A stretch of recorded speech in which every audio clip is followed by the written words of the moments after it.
সম্মানিত দর্শক বিন্দুরা, আমরা দেখতে পাচ্ছি এখন এই রাস্তায় আন্দোলন চলছে। তো চলেন আমরা দেখে যাচ্ছি এখানে কিসের আন্দোলন চলছে।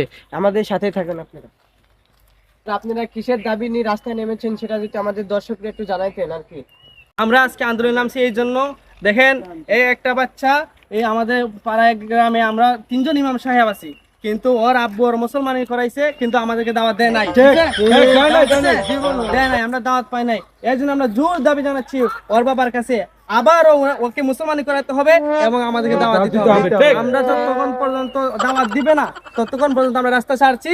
এই অবরোধ থাকবে যতক্ষণ পর্যন্ত তার বাবা দাওয়াত না দিবে, ততক্ষণ পর্যন্ত থাকবে। আমরা রাত দিন 24 ঘন্টা এখানে থাকবো, এখানে খাবো, এখানে হাগামুখি সব করবো, কিন্তু আমরা এখান থেকে রাস্তা থেকে যাবো না। আমরা আন্দোলন মানতে হবে, মানতে হবে। আমরা এই মুহূর্তে দেখলাম তারা কিসের জন্য রাস্তায় নেমেছে। তো আমরা তার বাচ্চার বাবার কাছে ফোন দেয়া, এখন আমরা বাচ্চার বাবার সাথে কথা বলবো।